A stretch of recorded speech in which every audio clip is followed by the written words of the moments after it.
Bonsoir tout le monde, désolé pour ce petit retard.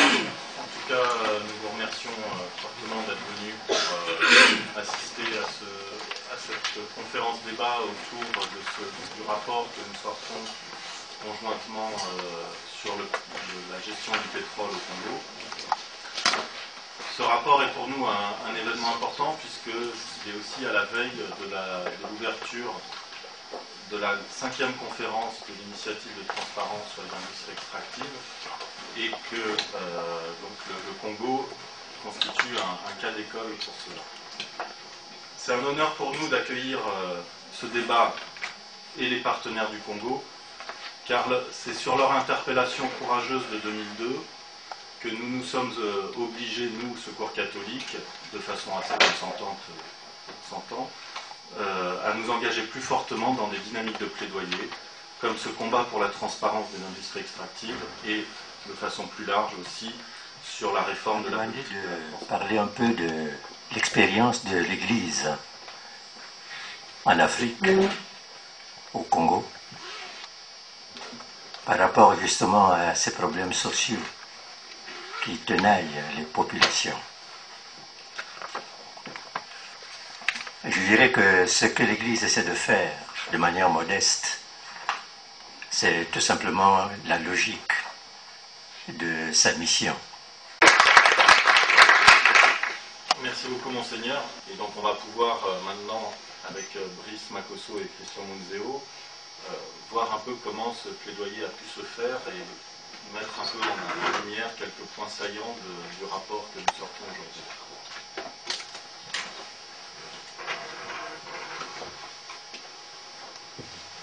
Merci Grégoire. Ce rapport, comme on l'a dit, fait donc suite à une première brochure que nous avions publiée en 2003. La brochure de 2003 s'était bornée un tout petit peu à fixer les différents problèmes qu'on retrouvait dans le secteur pétrolier congolais. Et la seconde, celle d'aujourd'hui, qui a été publiée au niveau congolais le mercredi dernier, et donc nous faisons la publication en France aujourd'hui. Cette brochure finalement revient sur quelques petits problèmes encore qui subsistent. Nous avions dit que de 2003 à 2011, il y a eu beaucoup d'avancées, notamment en matière de transparence, notamment l'adhésion du Congo à l'ITIE, la systématisation des audits, ainsi de suite. Mais il reste encore quelques points sur lesquels il faudrait davantage travailler et creuser. De pouvoir tirer un certain nombre de leçons. À partir du moment où nous avons lancé le plaidoyer en 2003, 8 ans après, il nous fallait nous arrêter un petit moment pour voir qu'est-ce qu'on a pu gagner, qu'est-ce qu'on n'a pas pu gagner et quels sont aujourd'hui nos principaux défis. La question du pétrole était une question taboue. Aujourd'hui, on peut parler du pétrole. Le gouvernement du Congo a adhéré à l'initiative de transparence des industries extractives. Christian évoquait tout à l'heure le statut actuel du Congo dans l'ITIE, donc progrès significatif, qui est en fait une formule assez diplomatique pour dire que peu de choses ont été faites dans le bon sens. Donc ça permet de faire la transition avec la conférence ITIE qui va s'ouvrir donc après-demain à Paris, et Michel Roy, donc le directeur du plaidoyer ici au Secours catholique, qui est aussi qui finit son mandat de membre du Conseil international, de présenter les enjeux de cette conférence. Merci Grégoire. Bonsoir à tous. Je rebondirai volontiers sur ce qu'ont dit nos collègues Brice et Christian sur la situation au Congo. Le Congo est rentré dans l'initiative en 2004, nous sommes en 2011, 7 ans après, et on a l'impression qu'on est presque encore au point de départ. Et on est en droit de se poser la question, effectivement, de savoir si cette initiative porte des fruits ou non. Et voilà, nous nous réunissons après-demain et jeudi pour la 5e conférence internationale de l'initiative, qui se tiendra à l'OCDE. Cette initiative je crois, a quelques vertus quand même. Un livre qui parle beaucoup du Congo, le premier qui est repris dans la bibliographie de notre rapport sur l'exploitation pétrolière en Afrique, Afrique pillage à huis clos, et dont à peu près la moitié de l'ouvrage porte sur la situation du Congo. Et un deuxième sur les questions d'évasion fiscale, qui reprend aussi des éléments sur le Congo et sur la question par exemple des biens mal acquis qui est un peu abordée dans le rapport. Mais on a invité aussi Xavier parce que c'est un des seuls journalistes en France à avoir fait état de ce coup de tonnerre que pourrait constituer cette nouvelle loi américaine de l'été dernier, qui va obliger donc les entreprises du secteur extractif cotées sur les marchés américains à publier des chiffres sur leurs activités, pays par pays et projet par projet. Merci pour cette invitation. Alors, effectivement, moi je suis un peu plus tranché que Michel Roy sur l'initiative ITIE. Je pense que cette initiative part d'un bon sentiment. C'est une réponse à des préoccupations émises par la société civile début 2000, notamment par Global Witness, une réponse politique qui a été initiée à l'époque par Tony Blair. Moi je trouve que les résultats sont quand même très décevants. Moi je considère que c'est un échec. Ça a été lancé en 2003. Vous avez 3 petits pays au bout du compte qui sont aujourd'hui compliant, qui répondent à l'ensemble des critères ETI. C'est l'Azerbaïdjan, le Libéria et le Timor oriental. Donc c'est quand même pas des pays très importants. Ça fait 8 ans qu'on travaille sur ces choses. La société civile est peu impliquée. Il y a des chiffres qui sont assez farfelus. D'accord. Et Michel me rappelle qu'il y a également la Mongolie et le Ghana. Le débat avec vous dans la salle. On va essayer de prendre des questions 5 par 5. Sophie, c'est un micro à disposition. Avant de passer des Reese Wong représente CRS États-Unis, etc. Je vois Georges Mpaga du Gabon, là, qui est arrivé discrètement, c'est pas son habitude, mais...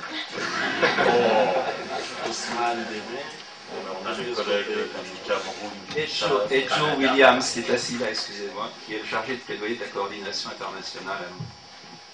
Carlo Merla. Et puis d'autres, voilà. Carlo est au fond, coordinateur Afrique, etc. Niger, etc. Père Georges, du Congo-Brazzaville, responsable du fait de charité de Gamboa Printemps. Ma question s'adresse au Seigneur Porteur. Gabriel Songapokono, association Cardinal-Émile de Yenda. Monseigneur, bonjour, soyez donc le bienvenu. Et je voudrais aussi rendre un vibrant hommage à nos frères Brice, Makoso et Christian. C'est la première fois que je vois Brice. Merci pour le travail que vous faites. Que Dieu vous bénisse et vous protège. Alors, ma question donc s'adresse à Monseigneur Portola. Cette réunion d'aujourd'hui, je l'ai appelée par un ami. Pourquoi c'était vendredi dernier. Et sur Internet, heureusement, j'ai donc lu ceci: Congo, le pétrole ne coule pas pour les pauvres. Ce qui me choque, c'est que chaque semaine, je lis le journal catholique du Congo, la semaine africaine. Aucun titre, aucune information sur cette réunion capitale. Or, depuis un certain temps, nous constatons que la semaine africaine est devenue l'organe de propagande des ministres congolais et du régime de Brazzaville. C'est une question pour Christian et Brice. Donc il se trouve qu'il y a plus d'informations sur l'argent qui est versé au Congo maintenant, et quelles informations ils ont sur le pourcentage qui revient au pays par rapport au pourcentage qui va dans les multinationales du pétrole. Est-ce qu'il y a un petit peu plus de transparence et en lien avec la question des paradis fiscaux et judiciaires? Je me présente Ouadama Man du Niger. Je suis de Transparence Internationale, membre de la coalition publique. De votre rapport, compte tenu du fait que la famille Nguesso a une emprise sur la manne pétrolière du Congo, est-ce que votre rapport ressort cet élément-là? la famille Nguesso, le pétrole congolais, semble-t-il, est vraiment sous l'emprise de la famille Nguesso. Merci Georges. Monseigneur, en 2003, l'Église évangélique était à vos côtés dans la démarche en France. Est-ce que cela signifie qu'elle s'est retirée et avez-vous des explications pour cela? Ma deuxième question, elle est plutôt aux représentants du Secours catholique ici même. Est-ce qu'il est envisageable que le Conseil d'Église chrétienne en France rejoigne ce qu'ont fait les évêques américains, c'est-à-dire de soutenir officiellement la campagne qui est la vôtre, à un moment particulièrement important, comme Xavier Harel vient de le rappeler, où notre président fait feu de tout bois du côté du G20, où l'Europe pourrait venir soutenir l'initiative américaine, et c'est vraiment le moment où on attendrait de nos églises qu'elles prennent la parole publiquement sur ce sujet. Quel est votre espoir de ce côté-là? Jean-Luc Columelier en français, à un certain Jean-Dominique Okamba, qui se trouve être le neveu du président Sassou Nguesso, qui se trouve être contre-amiral dans l'armée congolaise, qui se trouve être directeur du Conseil national de sécurité au Congo, mais aussi directeur du conseil d'administration d'une petite banque familiale congolaise, possédée en grande partie par la famille Sassou, qui est l'ex-FIBA et qui, semble-t-il, contribue beaucoup à l'évasion des revenus pétroliers et qui donc est au cœur un peu du scandale du détournement du pétrole congolais.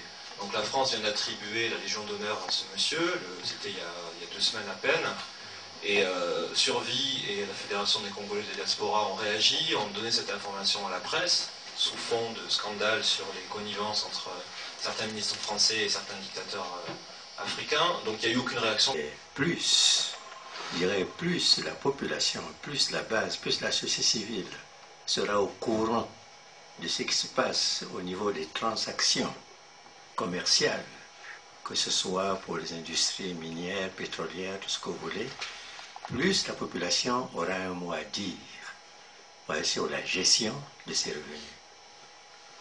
Et donc l'avenir, c'est vraiment le peuple. Mais le peuple a besoin d'être formé. Le peuple a besoin qu'on renforce ses capacités. Et donc, s'il y a une contribution que je pourrais appeler importante de la part des partenaires que vous êtes, c'est vraiment d'aider la population à s'approprier toutes ces données, à s'approprier toutes ces connaissances. Car un peuple qui est informé est un peuple qui, un jour ou l'autre, se met debout et prend en main son destin. Et ça, c'est l'Évangile aussi qui le dit.